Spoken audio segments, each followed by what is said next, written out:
Hello friend, कैसे हैं आप लोग। हम लोग पढ़ रहे थे पिछले वीडियो में, हम लोग ये एंशियंट हिस्ट्री के पिछले वीडियो में इतिहास का काल निर्धारण सीखे थे कि इतिहास में काल का निर्धारण किस तरह से किया जाता है। और हम लोग प्राचीन भारत पढ़ना शुरू किए हैं, जिसमें से हम लोग पाषाण काल पढ़ेंगे, ताम्रकाल पढ़ेंगे, लौह काल पढ़ेंगे और पाषाण काल में ही आग का आविष्कार हुआ था, इसको भी पढ़ेंगे।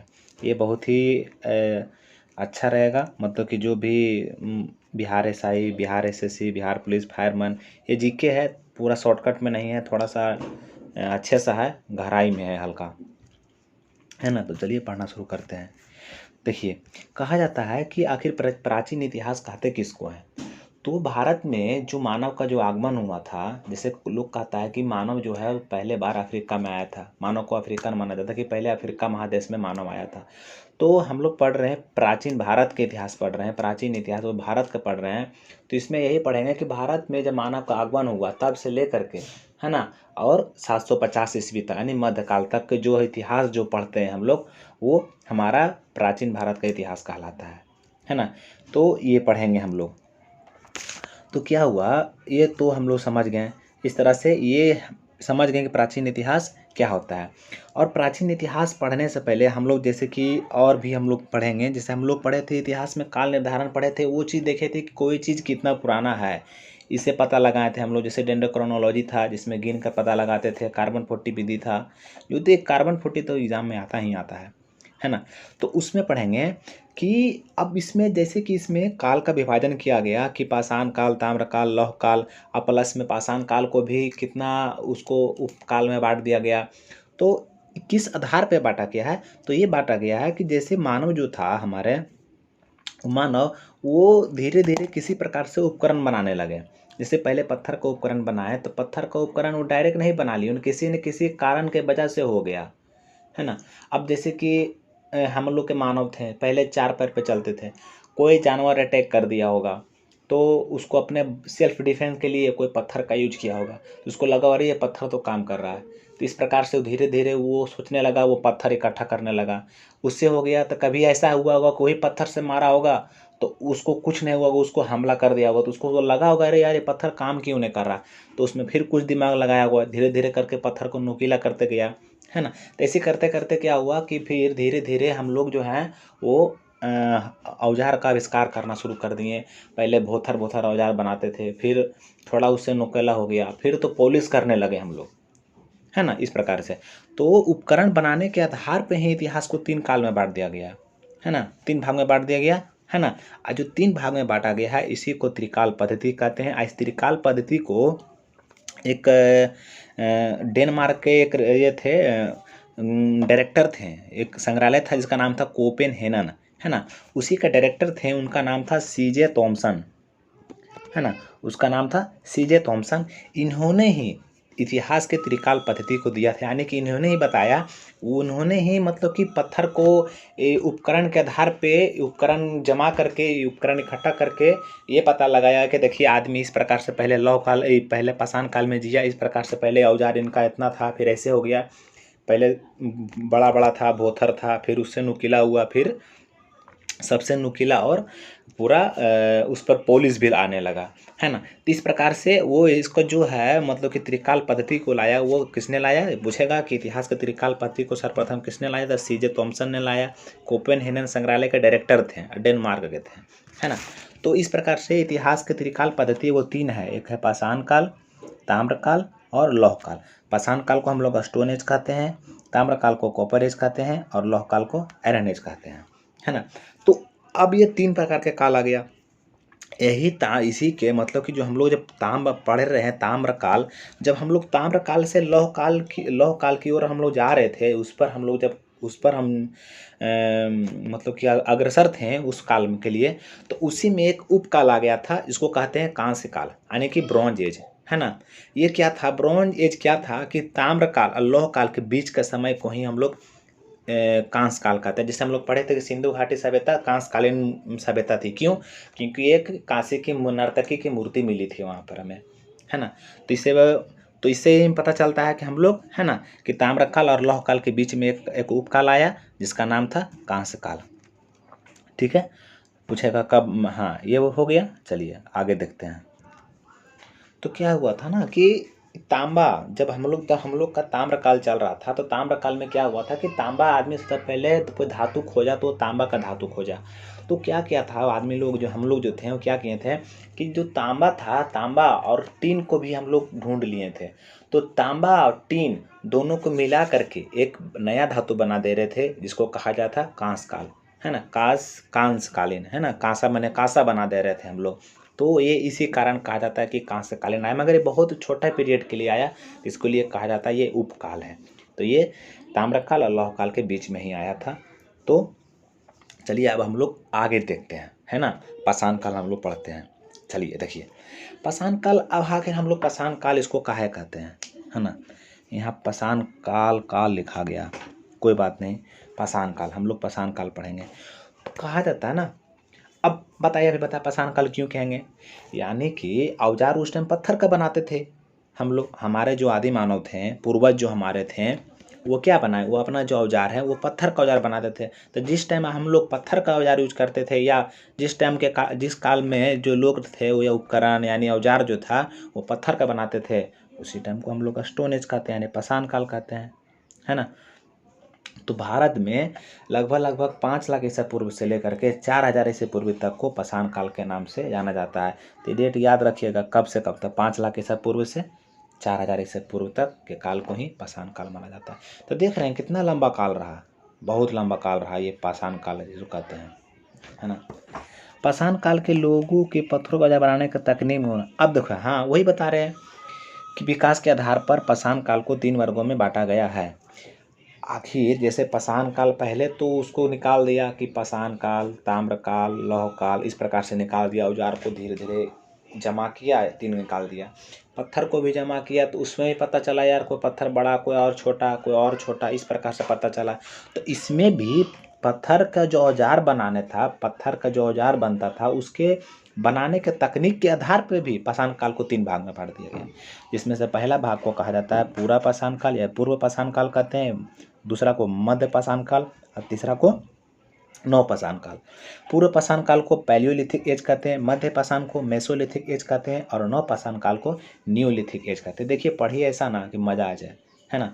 चलिए तो हम लोग पढ़ते हैं, जिसमें से हम लोग पढ़ेंगे, अभी पहला पढ़ने जा रहे हैं पूर्व पाषाण काल, है ना। तो पूर्व पाषाण काल जो है वो 10 लाख ईसा पूर्व से लेकर के 10,000 ईसा पूर्व तक माना जाता है ना, यहीं तक माना जाता है। अब देखिए ये ऐसे ही था उस टाइम जो था, है ना। ये जो आप देख रहे हैं ये औजार पूरा पाषाण काल में ऐसा ही था। तो क्या हुआ था जब पूर्व पाषाण काल जो हुआ था, मतलब पाषाण काल का जो शुरुआत हुआ था, है ना, जब उसका माने कि हम कह सकते हैं पाषाण काल का शुरुआत, यानी पाषाण काल के पहला भाग को ही हम लोग पूरा पाषाण काल कहते हैं या पूर्व पाषाण काल कहते हैं। उस टाइम क्या होता था कि उस टाइम कि ये जो था मतलब कि बहुत ही लंबा चला ये, लगभग अगर देखिए इसका इतना पुराना है ना कि इसका सही से डेट पता नहीं चल पाता है ना। कहीं पे मिल जाएगा 5 लाख ईसा पूर्व से 10,000 तक रहेगा, कहीं मिल जाएगा 10 लाख ईसा पूर्व से 10,000 ईसा पूर्व तक मिल जाता है ना। तो कालखंड बहुत बड़ा चला, सोचिए कहाँ 10 लाख या ठीक है 5 ही लाख, तो 5 लाख ईसा पूर्व से लेकर के 10,000 ईसा पूर्व तक आ गया, कितना लंबा कालखंड रहा। तो ये बहुत लंबा कालखंड रहा, है ना। तो इस काल मतलब इस जो हमारा पूर्व पाषाण काल था, इसमें बहुत बड़ा बड़ा पत्थर रहता था और भोथर रहता था और मोटा रहता था, है ना। तो ये इसमें यही पूछेगा कि सवाल इसमें पूछता है, तो ये पूछता है कि जो पूर्व पाषाण काल था इसमें औजार मतलब जो होते थे पत्थर के, या तो ये भी पूछ सकता है साधारण एग्जाम में कि औजार क्या चीज़ का होता था। अब खुद का रहा पाषाण काल, अब पूछ देगा क्या चीज़ का होता था, है ना। ये भी पूछ सकता है कि औजार कैसा होता था, बड़े तो बड़ा होता था, बड़ा बड़ा होता था, भोथरा होता था, मोटा होता था, इस प्रकार से होता था। जब इतना करने लगा लोग, तो फिर क्या किया, किसी तरह से कुल्हाड़ी बना लिया अपना वो, है ना, एक कुल्हाड़ी, और उस कुल्हाड़ी का नाम रखा गया हैंडेक्स, जिसको हम लोग हैंडेक्स कहते हैं, हैंडेक्स हस्त कुल्हाड़ी, है ना। और फिर धीरे धीरे वही पत्थर से ऐसे रगड़ के देखा, आग भी जल गया। तो ये आग का आविष्कार भी और हैंडेक्स का आविष्कार, ये दोनों चीज़ किस में हुआ, हमारा पूर्व पाषाण काल में हुआ था, ये दोनों चीज़। ठीक है, चलिए अब हम लोग आगे देखते हैं। देखिए मध्य पाषाण काल, देखिए मध्य पाषाण काल जो था, इसको लोग कहता है कि संक्रमण का काल था। क्या हो रहा था ना इसमें कि लोग जो मोटा मोटा पत्थर बनाते थे उसको छोड़ करके धीरे धीरे और छोटा करते जा रहे थे। मतलब औजार को ये जो कालखंड रहा वो बहुत कम रहा। ये जो कालखंड रहा वो बहुत कम रहा। यहाँ पर ऊपर में हो गया मत पसंद काल को 10,000 ईसा पूर्व से 8,000 ईसा पूर्व तक रहा। लिखने में मिस्टेक हो गया, यहाँ पर 1000 गलती से अंग्रेजी में नंबर में ही लिखा गया है। कोई बात नहीं, इसको आप लोग दिमाग में रखिएगा। 10,000 ईसा पूर्व यहाँ पर है ना, लिखेंगे तो झप जाएगा वहाँ पर ही, है ना। 10,000 ईसा पूर्व से 8,000 ईसा पूर्व तक, तो इतना समझ लीजिए, है ना। तो जिस समय आदमी जो था वो औजार छोटा छोटा बनाने लगे, है ना, उस टाइम का औजार छोटा छोटा बनने लगा, उस टाइम को मध्यपाषाण काल का। नहीं, पत्थर का औजार जिस टाइम से छोटा छोटा बनने लगा उसको ही को मध्यपाषाण काल कहा जाता है ना। तो मध्यपाषाण के पत्थर के औजार को मैक्रोलिथ कहते थे। मैक्रो मतलब छोटा, लिथ मैंने पत्थर, छोटे छोटे पत्थर का, है ना। मध्यपाषाण का कालक्रम 10,000 ईसा पूर्व से, यहाँ लिख दिए हैं 10,000 ईसा पूर्व से 8,000 ईसा पूर्व तक था, है ना। यानी कितना वर्ष रहा, 2000 वर्ष तक चला। ये मध्यपाषाण काल जो था 2000 वर्ष तक चला। देखिए, मध्यपाषाण काल एक संक्रमण का काल था, सही बात है। आदमी जो मध्यपाषाण में जो था वो इससे कैसे होता है, कोई 4G से 5G में मूव कर रहा है तो संक्रमण का काल हो जाता है। उसी प्रकार तो लोग इधर से उधर मूव कर रहे थे, नवपाषाण काल में मूव कर रहे थे, तेजी से विकास। उसमें लंबा समय बीत गया था पूर्वपाषाण काल में, इसमें तेजी से विकास कर रहे थे। मानव ने मध्यपाषाण काल में कुत्ता को पालतू बनाया। देखिए, कुत्ता बड़ी चालाक था, उसी टाइम जान गया था कि हमको आगे भी फैसिलिटी मिलेगा, इसी के साथ रहेंगे। वो शिकार में मदद करता था, कुत्ता लोग, ये लोग शिकार करता था और कुत्ता उसको मदद करता था, तब से कुत्ता पालतू बन गया। तो दिमाग में रखिएगा, कुत्ता पालतू कब बना, तो मध्यपाषाण काल में। नवपाषाण काल में पूर्वपाषाण काल में क्या हुआ था, उसमें आग का आविष्कार हुआ था। और क्या हुआ था, आग का आविष्कार हुआ था और कुल्हाड़ी का आविष्कार हुआ था, है ना।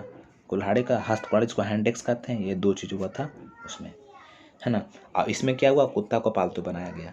तो पूछेगा कि मानव द्वारा पालतू बनाया जाने वाला पहला जानवर कौन था, तो कुत्ता। चलिए, हम लोग मध्यपाषाण पढ़ लिए, अब हम लोग पढ़ते हैं नवपाषाण काल। देखिए, ये क्या था ना, नवपाषाण काल जो था वो पाषाण काल का अंतिम चरण था, है ना। इसमें लोग बहुत ही ज़्यादा विकसित हो गए, बस्ती का विकास होने लगा।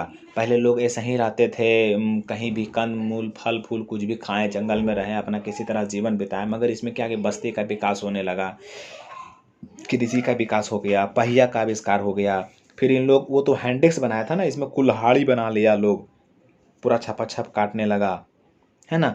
तो इसमें बहुत ही ज़्यादा ये रहा, मतलब कि कह सकते हैं ना कि इसमें बहुत ज़्यादा लोग इसमें विकसित किया, एकदम पूरा क्रांति आ गया नवपाषाण काल में, है ना। तो यही समझ लेना है कि नवपाषाण काल जो है वो अंतिम चरण को ही नवपाषाण कहते हैं, पाषाण काल के अंतिम चरण को।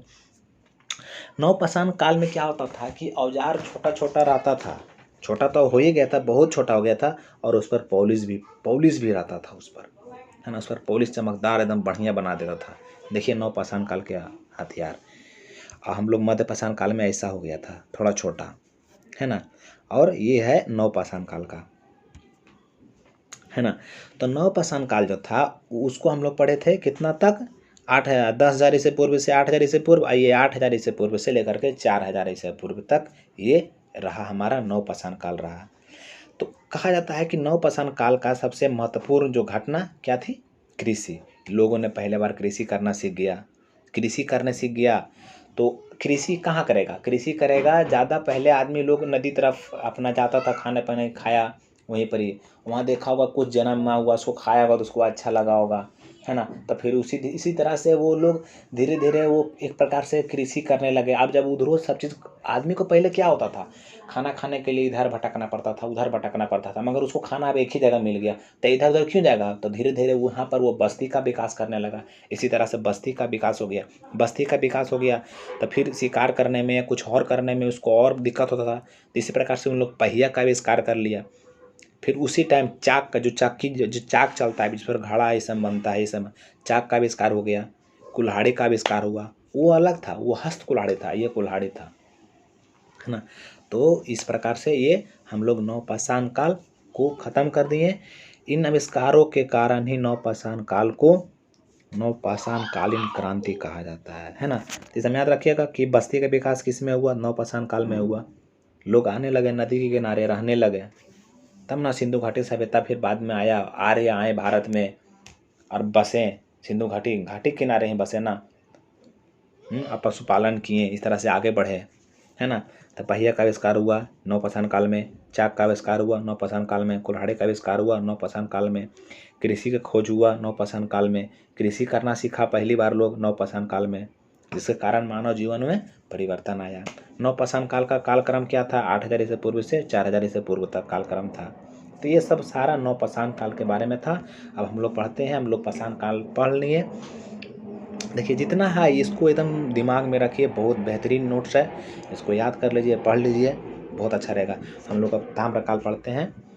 अगर ये सब पढ़ लेने के बाद हम लोग फिर पढ़ेंगे कि भारत में नवपाषाण काल, भारत में मध्यपाषाण काल पढ़ेंगे। अभी तो सिर्फ ऐसे ही पढ़ रहे हैं कि पाषाण काल क्या होता है, क्या हुआ था, मगर भारत में पढ़ेंगे कि कहाँ कौन सा हथियार मिला, कहाँ सा कौन सा चित्रकारी मिला, ये सब मिला, ये सब पढ़ेंगे, है ना। तो अभी हम लोग ताम्रकाल पढ़ेंगे। ताम्रकाल क्या था? जो हमारा जो नवपाषाण काल था, पाषाण काल में नवपाषाण काल के बाद ताम्रकाल आरंभ हो गया, है ना। और लोगों ने क्या किया, हमारा जो आदि मानव थे वो लोग एक धातु खोज लिए जिसका नाम था तांबा। उन्होंने धातु खोज लिए और वही धातु का नाम था तांबा। और उसी तांबा से जो उपकरण बनाए, तो फिर वो काल क्या बन गया? ताम्रकाल। तांबा का कुछ बनाने लगे धीरे धीरे। तो पहले पत्थर के बनाते थे, कुछ काटते थे तो टूट जाता था, तांबा के बनाए, उससे मजबूती आ गया थोड़ा और, तो लोग और थोड़ा विकास करने लगा, आदमी थोड़ा और तेज़ी से विकास करने लगा। हम लोग पहले ही पढ़ लिए कि ताम्रकाल और लौह काल के बीच में, यानी ताम्रकाल जब चल रहा था उसी टाइम, है ना, एक उपकाल आया जिसका नाम था कांस्य काल। क्यों आया? क्योंकि लोग जो था टीन और तांबा दोनों को मिला करके कांसा बनाने सीख गया था, है ना। कांस्य काल में मानव के उपकरण, कांस्य का बनाने लगे तो थोड़ा सा और उसमें मजबूती आया, तो कांसा का उपकरण भी मिलने लगा, है ना। हम लोग पढ़े हैं अच्छा से कि सिंधु घाटी सभ्यता कांस्यकालीन सभ्यता थी, है ना। और ये जो कांस्यकालीन सभ्यता थी वो ऋग वैदिक काल तक चला, क्योंकि वैदिक काल दो भाग में है, ऋग वैदिक काल, उत्तर वैदिक काल। तो उत्तर वैदिक काल में जाकर के लोहा आता है ना। और लोहा आता है तो गजब के विकास होता है, इतना विकास होता है कि भारत के पास इतना पैसा आ जाता है कि कहना नहीं। लोहा का आविष्कार के कारण, लोहा के जो आविष्कार हो जाता है, जो लोहा खोज लेते हैं तो बहुत ज़्यादा ये हो जाता है हमारा भारत एकदम, है ना। तो इसको हम लोग समझना है ना। ये पढ़ लेंगे, ताम्रकाल भी हो गया, है ना। अब हम लोग पढ़ते हैं आयरन, लौह काल, आयरन एज, है ना। तो आदमी जो मानव जो थे हम लोग, जिस काल में लोहा का औजार बनाने लगे, है ना, तो लौह काल कहलाया। लोहा का औजार बनाने लगे, लौह काल कहलाया, है ना। तो 1000 ईसा पूर्व से वर्तमान तक, माने अभी भी क्या चल रहा है? अभी भी लौह काल ही चल रहा है ना। तो ख़त्म हो गया, लौह काल भी ख़त्म हो गया हमारा। तो अगर वीडियो अच्छा लगता है तो लाइक कीजिए, शेयर कीजिए, सब्सक्राइब कीजिए। हम आगे भी वीडियो डालेंगे इस पर, आप लोग पढ़िए। तो चलिए मिलते हैं अगला वीडियो में, तब तक के लिए धन्यवाद।